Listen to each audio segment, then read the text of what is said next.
नमस्कार और the deep dive में आपका स्वागत है। नमस्कार। आज 8 दिसंबर 2025 है और हम बात करने वाले हैं उस एक चीज की जिसका इंडिया में सालों से इंतजार हो रहा था। स्टारलिंक।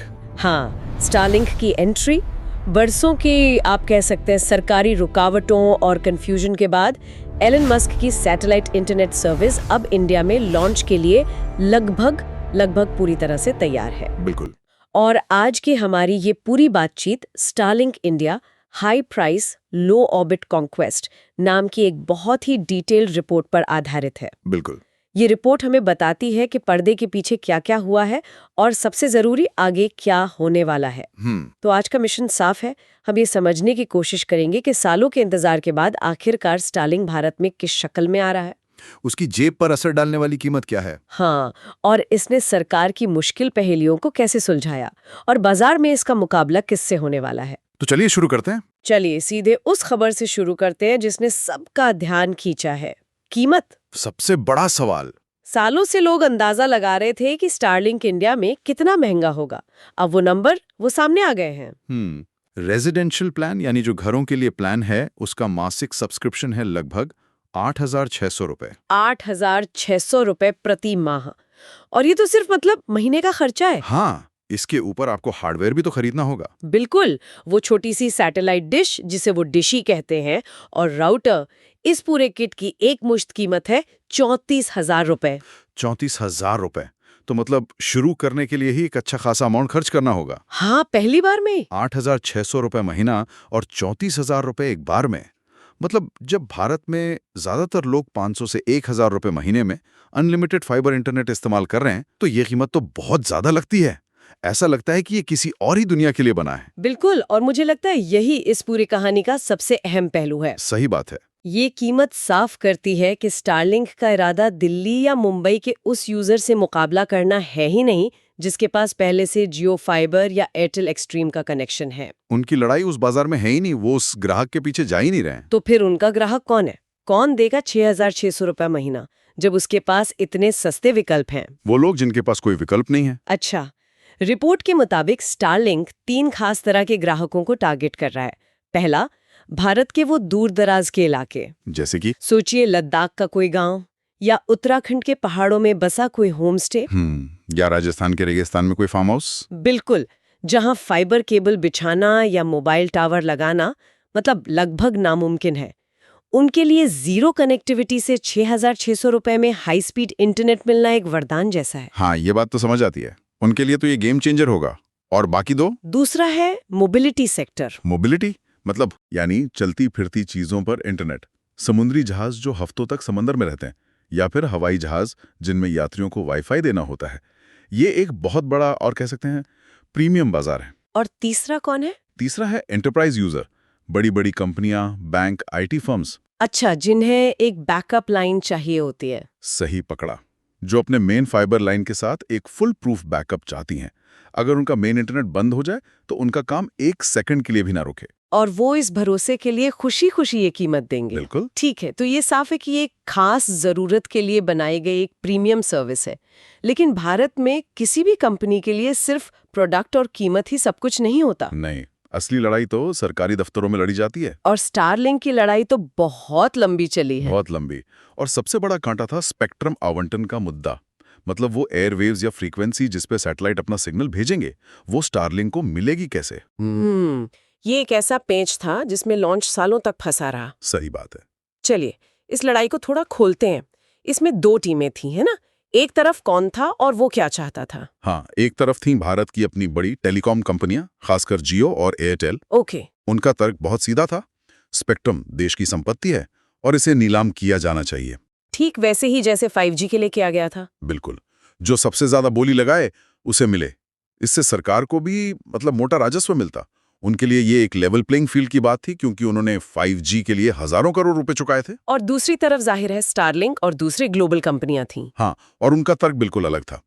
वो प्रशासनिक आवंटन चाहते थे। एडमिनिस्ट्रेटिव एलोकेशन सरकार एक तय फीस और नियमों के आधार पर उन्हें सीधे स्पेक्ट्रम दे दे बिना किसी नीलामी के। और उनकी दलील क्या थी? उनकी दलील थी कि सैटेलाइट का स्पेक्ट्रम किसी एक शहर या सर्कल के लिए नहीं होता, वो तो पूरे देश के ऊपर एक साथ काम करता है। इसलिए उसकी नीलामी करना तकनीकी रूप से बहुत जटिल और क्या कहते हैं अव्यावहारिक है। और आखिरकार सरकार ने प्रशासनिक आवंटन का रास्ता चुना। ये स्टारलिंक के लिए कितनी बड़ी जीत है? ये सिर्फ एक जीत नहीं है, ये उनके लिए भारत में एंट्री का वो दरवाजा है जो लगभग बंद हो चुका था। अच्छा। अगर सरकार नीलामी का रास्ता चुनती तो स्पेक्ट्रम की लागत इतनी ज्यादा हो जाती कि स्टारलिंक का बिजनेस मॉडल भारत में शायद काम ही नहीं कर पाता। तो ये फैसला सिर्फ स्टारलिंक के लिए नहीं है? नहीं, बिल्कुल नहीं। ये भारत सरकार की तरफ से पूरी दुनिया की सैटेलाइट कंपनियों जैसे अमेज़न के प्रोजेक्ट कुइपर और वनवेब को भी एक सिग्नल है कि भारत अब इस टेक्नोलॉजी को लेकर गंभीर है और बिजनेस के लिए खुला है। हाँ, सरकार इसे सिर्फ राजस्व कमाने का जरिया नहीं बल्कि डिजिटल इंडिया को देश के कोने कोने तक पहुंचाने का एक अहम टूल मान रही है। तो अब नियामक स्थिति क्या है? क्या सारी सरकारी बाधाएं पार हो गई हैं? लगभग सारी।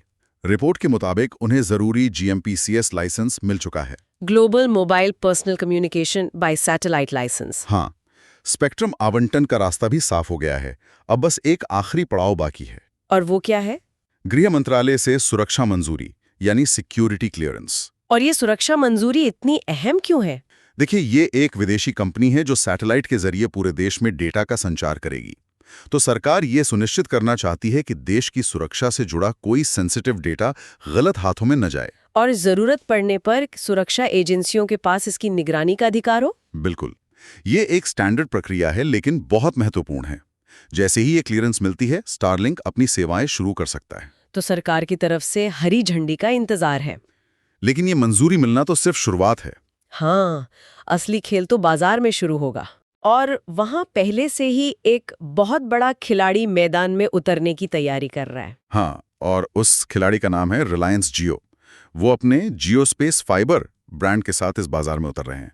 तो ये लड़ाई असल में एक तरफ एलन मस्क और दूसरी तरफ मुकेश अंबानी के बीच होने वाली है।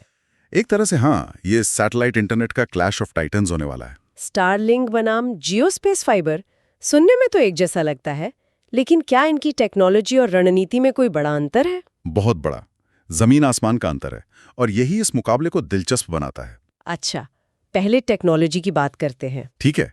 स्टारलिंक लो अर्थ ऑर्बिट यानी LEO सैटेलाइट का इस्तेमाल करता है। ये सैटेलाइट पृथ्वी की सतह से बहुत करीब सिर्फ 550 किलोमीटर ऊपर उड़ते हैं। सिर्फ 550 किलोमीटर? इतने करीब होने का फायदा क्या है? सबसे बड़ा फायदा है लो लेटेंसी। लेटेंसी मतलब? लेटेंसी का मतलब है आपके डिवाइस से सिग्नल को सैटेलाइट तक जाकर वापस आने में लगने वाला समय। इसे ऐसे समझिए, LEO सैटेलाइट से बात करना वैसा है जैसे आप किसी से एक ही कमरे में बात कर रही हों। आवाज तुरंत पहुंचती है। मतलब वीडियो कॉल, ऑनलाइन गेमिंग, इन सब चीजों के लिए बेहतर है। हाँ, स्टॉक ट्रेडिंग जैसी चीजों के लिए भी, जहां 1 मिलीसेकंड की देरी भी मायने रखती है। और जियो, वो क्या इस्तेमाल कर रहे हैं? जियो ने SES नाम की ग्लोबल कंपनी के साथ साझेदारी की है और वो मुख्य रूप से मीडियम अर्थ ऑर्बिट यानी MEO सैटेलाइट पर निर्भर है। और ये कितनी ऊंचाई पर होते हैं? ये लियो से काफी ज्यादा ऊंचाई पर, लगभग 8000 किलोमीटर ऊपर होते हैं। 8000? तो इसमें लेटेंसी का क्या सीन है? MEO सैटेलाइट से बात करना ऐसा है जैसे आप किसी से एक बड़े मैदान के दूसरे छोर पर बात कर रही हों। आवाज को पहुंचने में थोड़ा ज्यादा वक्त लगता है, यानी लेटेंसी थोड़ी ज्यादा होती है। लेकिन इसका भी तो कोई फायदा होगा? फायदा यह है कि एक MEO सैटेलाइट बहुत बड़े एरिया को कवर कर सकता है, इसलिए उन्हें कम सैटेलाइट की जरूरत पड़ती है। ठीक है, तो टेक्नोलॉजी में ये एक बड़ा फर्क है, लेकिन मुझे लगता है कि असली फर्क तो बाजार में उतरने की उनकी रणनीति में होगा। बिल्कुल। यहाँ हमें 2 बिल्कुल अलग दर्शन देखने को मिलेंगे। कैसे? जैसा हमने देखा, स्टारलिंक एक प्रीमियम महंगी सेवा के तौर पर आ रहा है। वे उन ग्राहकों पर फोकस कर रहे हैं जो क्वालिटी और जरूरत के लिए कोई भी कीमत देने को तैयार हैं। और दूसरी तरफ जियो है। हाँ, और हम सब जानते हैं कि जियो का स्टाइल क्या है। बाजार में उथल-पुथल मचाने वाली कीमत। सही पकड़ा। याद कीजिए, जब जियो ने 4G लॉन्च किया था, सब कुछ बदल दिया था। उन्होंने वॉइस कॉल को लगभग मुफ्त कर दिया और डेटा इतना सस्ता कर दिया कि पूरा टेलीकॉम सेक्टर हिल गया था। तो उम्मीद यही है कि जियो स्पेस फाइबर के साथ भी वो कुछ ऐसा ही करेंगे। हाँ, हो सकता है कि वो हार्डवेयर पर भारी सब्सिडी दें या उसे किसी प्लान के साथ मुफ्त कर दें और मासिक प्लान इतने कम रखें कि वो आम आदमी की पहुंच में आ जाए। तो एक तरफ है एप्पल जैसा प्रीमियम मॉडल, हाँ, और दूसरी तरफ है एंड्रॉयड जैसा मास मार्केट मॉडल। ये जानना भी दिलचस्प है कि रिपोर्ट के अनुसार स्टारलिंक के लिए भारत से 2021 में ही प्री ऑर्डर आने शुरू हो गए थे। हाँ, हजारों लोगों ने पैसे जमा कर दिए थे जिन्हें बाद में वापस करना पड़ा। इससे पता चलता है कि लोगों में इसे लेकर कितनी बेसब्री थी और जियो इसी बेसब्री को भुनाना चाहेगा। एकदम सही है। जियो उस विशाल आबादी को टारगेट करेगा जिसे इंटरनेट तो चाहिए, लेकिन वो 8,600 रुपए महीना खर्च नहीं कर सकती। तो ये सब तो हुई रणनीति और पॉलिसी की बातें, लेकिन क्या जमीनी स्तर पर, मतलब ऑन ग्राउंड, कोई हलचल हो रही है? क्या स्टारलिंक सच में तैयारी कर रहा है? हाँ, बिल्कुल। और रिपोर्ट में 2 ऐसे बड़े अपडेट्स हैं जो दिखाते हैं कि कंपनी बस उस आखिरी क्लियरेंस का इंतजार कर रही है। पहला क्या है? पहला, स्टारलिंक ने भारत में खासकर अपने बेंगलुरु ऑफिस के लिए बड़े पदों पर भर्तियां शुरू कर दी हैं। जब कोई कंपनी डायरेक्टर और कंट्री हेड जैसे पदों पर भर्ती करती है, तो इसका मतलब है कि वो यहाँ 1-2 साल के लिए नहीं बल्कि एक लंबा खेल खेलने आई हैं। यही बात है। और दूसरा अपडेट और भी ठोस है। देश में कई जगहों पर ग्राउंड स्टेशन, जिन्हें गेटवे भी कहते हैं, उनका निर्माण चल रहा है। ये गेटवे क्या करते हैं? ये बहुत जरूरी है। ये यूजर की डिश से सैटेलाइट तक और फिर सैटेलाइट से इंटरनेट के ग्लोबल नेटवर्क तक ट्रैफिक को रूट करने वाले विशाल एंटीना होते हैं। इनके बिना सैटेलाइट आसमान में सिर्फ महंगे खिलौने हैं। तो इनका बनना ये साफ संकेत है कि इंफ्रास्ट्रक्चर लगभग तैयार है। पूरी तरह से। तो इन सब बातों को अगर हम एक साथ जोड़कर देखें तो आखिरी तस्वीर क्या बनती है? निष्कर्ष यह है कि स्टारलिंक की तरफ से तैयारी पूरी है। उनकी टेक्नोलॉजी तैयार है, टीम बन रही है, जमीनी इंफ्रास्ट्रक्चर खड़ा हो रहा है और कीमतें भी तय हो चुकी हैं। तो लॉन्च की तारीख अब पूरी तरह से गृह मंत्रालय की उस एक फाइल पर टिकी है। बस उसी एक फाइल पर। और जहां तक बाजार का सवाल है, तो उनकी ऊंची कीमत ये साफ करती है कि स्टारलिंक कनेक्ट दी अनकनेक्टेड के वादे को पूरा तो करेगा। लेकिन शुरुआत में ये आम भारतीय घर के लिए एक जरूरत की चीज होने के बजाय एक लग्जरी या व्यावसायिक जरूरत ही रहेगा। बिल्कुल। तो इस सब का क्या मतलब है? इसका सार ये है कि स्टारलिंक भारत के दरवाजे पर दस्तक दे चुका है। कैलिफोर्निया का योद्धा तैयार है, कीमतें प्रीमियम है, उसने एक बहुत बड़ी नियामक लड़ाई जीत ली है। लेकिन अब सब कुछ एक अंतिम सरकारी मोहर पर टिका है। और मैदान के दूसरी तरफ मुंबई का चैंपियन अपनी रणनीति के साथ तैयार बैठा है। ये लड़ाई भारत में इंटरनेट की पहुंच और कीमत को हमेशा के लिए बदल सकती है। बिल्कुल। और यहाँ मैं श्रोताओं के लिए एक सवाल छोड़ना चाहूंगा। स्टारलिंक की इस प्रीमियम शुरुआत के बाद असली सवाल ये नहीं है कि ये कब लॉन्च होगा, बल्कि ये है कि लॉन्च के बाद क्या होगा। क्या जियो के साथ कीमतों की जंग स्टारलिंक को अपनी रणनीति बदलने पर मजबूर करेगी? और क्या इससे आम भारतीय के लिए भी सुलभ बनाएगी? हाँ, और इससे भी बड़ा सवाल, इस सैटेलाइट इंटरनेट की लड़ाई का भारत के दूरदराज इलाकों के विकास, शिक्षा और लोगों के जीवन पर आखिर क्या और कैसा असर पड़ेगा? असली कहानी तो अब शुरू होने वाली है।